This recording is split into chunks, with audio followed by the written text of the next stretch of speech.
खेल हमें प्रेरित करते हैं, कई बार गहरी निराशा में भी डुबाते हैं, आंसू भी लाते हैं और जीत की खुशी में झूमना भी सिखाते हैं। खेल हर उस भावना का आईना है जो जिंदगी को जीने लायक बनाती है। दिल्ली के इंदिरा गांधी स्टेडियम में इंडिया ओपन को देखने आए दर्शक लगातार इन भावों को जीवंत रूप से महसूस कर रहे हैं। इस प्रतिष्ठित बैडमिंटन प्रतियोगिता में भारतीय खिलाड़ियों द्वारा बनाए हर एक पॉइंट का अभिवादन गड़गड़ाती तालियों के साथ किया जा रहा है।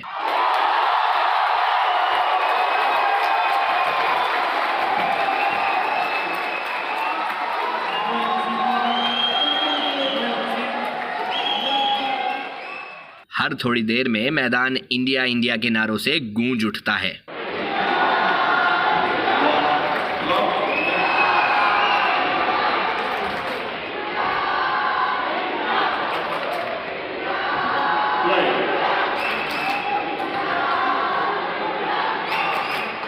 इसी के बीच अब से कुछ देर पहले देश की दुलारी पीवी सिंधु ने प्री क्वार्टर्स में जापान की सुइजी मनामी को हराकर क्वार्टर फाइनल में अपनी जगह पक्की कर ली है। हालांकि वो जानती हैं अगला मैच जिसमें उनका सामना इंडोनेशिया की ग्रेगोरिया टुनजुंग से होगा वो आसान नहीं होने वाला है।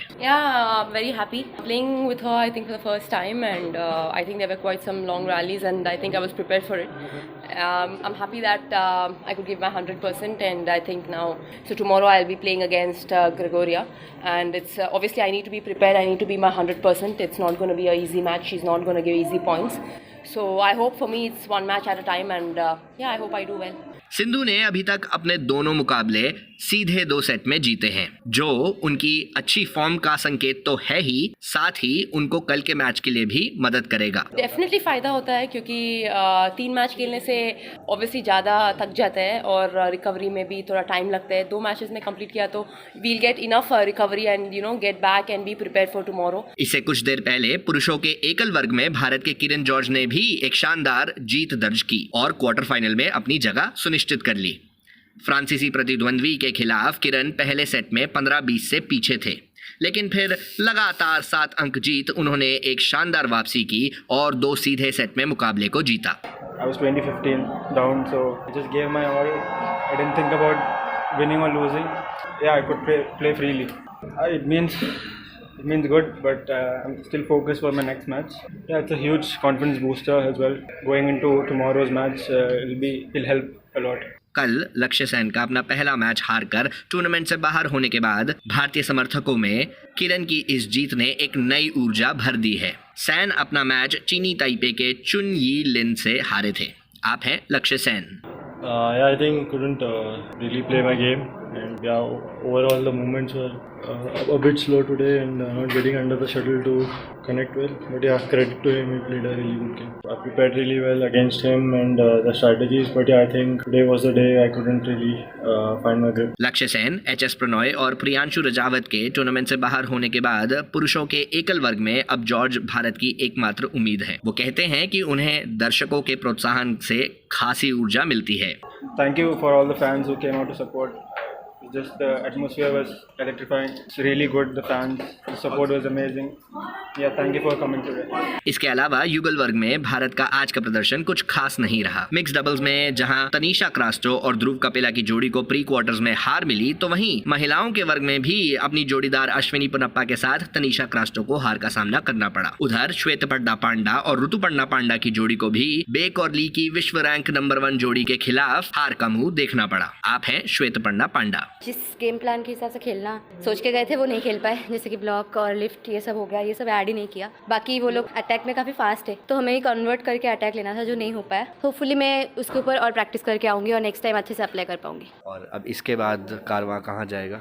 अभी तो फ़िलहाल शायद हम घर वापस जाए, उसके बाद नेशनल गेम्स है जो हमें एंट्री मिला है, तो हम होप करते हैं और ये हमारा पहला नेशनल गेम्स होगा जो हम खेलेंगे, तो हम होप करते हैं उधर अच्छा खेल सके, अच्छा प्रिपेयर हो सके रेस्ट करके अभी और अच्छा कर सके उधर। पांडा बहनों की कहानी अपने आप में ही दुर्लभ और प्रेरणादायक है। एक छोटे से गांव से अपना सफर शुरू करने वाली ये जोड़ी बिना किसी कोच के इन प्रतियोगिताओं में खेलती है और देश विदेश के खिलाड़ियों से लोहा लेती है। एक्चुअली मुझे मेरे पापा ने रैकेट पकड़ना सिखाया था, उनको बैडमिंटन और ओवरऑल सारे स्पोर्ट्स में बहुत इंटरेस्ट था। था बचपन में, बट मेरी दादाजी हेडमास्टर थे, तो मेरे पापा को उतना स्कोप फैसिलिटी नहीं मिल पाया था क्योंकि वो गांव में रहते थे उस टाइम पे। तो उन्होंने सोचा हुआ था कि मेरा कोई भी बच्चा जो हो तो उसको मैं स्पोर्ट्स में ही डालूंगा करके। तो पहले वो टेनिस के लिए ट्राई किए थे, फिर टेबल टेनिस के लिए ट्राई किए थे, फिर लास्ट में मेरे छत पे एक कोर्ट बना के उधर बैडमिंटन खिलाना स्टार्ट किए थे मुझे धीरे धीरे करके। 2010 में फिर मतलब उसी साल स्टार्ट किया और उसी साल मैं नेशनल सेलेक्ट हो गई। तो पापा को लगा कि मैं और अच्छा कर सकती हूँ, तो धीरे धीरे उन्होंने मुझे कोचिंग दिया, आगे के लिए प्रिपेयर किया।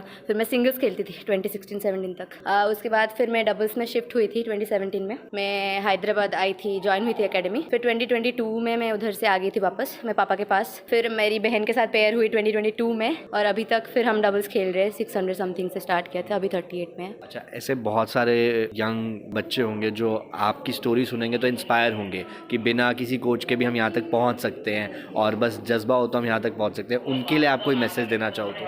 एग्जैक्टली मैं ये बोलना चाहूँगी कि सारे यंगस्टर्स को कि पहला बात है हिम्मत रखना, क्योंकि स्पोर्ट्स में मेंटली स्ट्रांग होना बहुत इंपॉर्टेंट है। और जो पेरेंट्स भी अपने बच्चों को स्पोर्ट्स में डाल रहे हैं, उनके पेरेंट्स को भी उतना ही मेंटली टफ और स्ट्रांग होना ही पड़ेगा ताकि उनका बच्चे आगे जा सके। तो मैं बोलूँगी खुद पे कॉन्फिडेंस रखना बहुत इंपॉर्टेंट है, और अपने पे भरोसा रखना ऑब्वियसली, और डिसिप्लिन होना, और बड़ों को रेस्पेक्ट करना इज़ वेरी इंपॉर्टेंट। वो सब चीज़ें वो सही से रखे, फोकस रहे, और ऑब्वियसली खुद ही कुछ अचीव कर सकते हैं, ऐसे कुछ प्रॉब्लम नहीं है। खुद में वो ताकत और भरोसा है तो यू कैन डू इट। इसके अलावा इंडिया ओपन में कई और प्रेरणादायक कहानियां देखी गई हैं। चीनी ताइपे से आने वाले चाओ टिन चेन, जिन्होंने क्वार्टर फाइनल में अपनी जगह बना ली है, पिछले साल कैंसर से पीड़ित हो गए थे। बैडमिंटन के कोर्ट पर उनकी वापसी की कहानी अविश्वसनीय है, और शायद यही वजह है कि भारतीय समर्थकों का साथ उन्हें मिलता हुआ दिख रहा है, जिससे चाओ खासे खुश है। Everyone support me.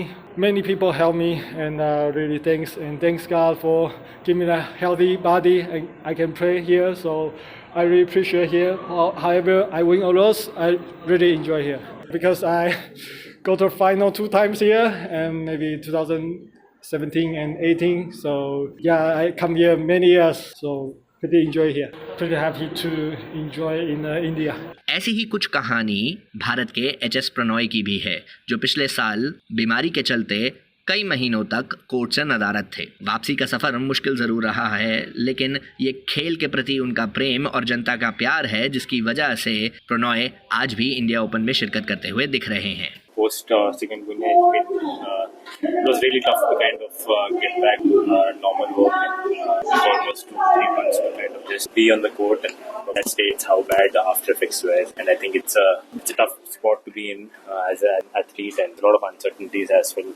I think I would be somewhere around 60 to 70% from a fitness perspective right now. And I think I've never been motivated more than in the last 6 months. I think I was really motivated to come back to the circuit and play. I'm always ready for training sessions. I think that itself is a good sign out there. But there are going to be bad days out there where you're not feeling it. You're not feeling like training as well. But I think that's all part and parcel of it. समर्थकों का प्रेम सिर्फ भारतीय खिलाड़ियों तक सीमित नहीं रहा है। डेनमार्क से आने वाले Olympic gold medallist Viktor Axelsen बता रहे हैं, उन्हें भारत में खेलना इतना पसंद है कि वो भारत को अपना दूसरा घर मानते हैं। To be honest, I'm not surprised, but I'm very thankful for the support from the Indian fans. You know, it almost felt like my second home coming on court today with so many, especially kids also cheering from the stands. So from the bottom of my heart, I want to say thank you to the Indian badminton community. You're doing great things for badminton, and I hope to come back here many times in the future. आज यानी तीसरे दिन कई और मुकाबले खेले जाने वाले हैं, जिसमें भारतीय प्रशंसकों की निगाहें टिकी होंगी सात्विक साईराज रांकी रेड्डी और चिराग शेट्टी की जोड़ी के प्री क्वार्टर फाइनल मुकाबले पे, जिसमें उनके सामने जापान से आने वाली मित्सुहाशी और ओकामुरा की जोड़ी होगी। प्रोड्यूसर महेंद्र सिंह लालस के साथ इंदिरा गांधी इंडोर स्टेडियम से आकाशवाणी के लिए दर्पण तिकिया की रिपोर्ट।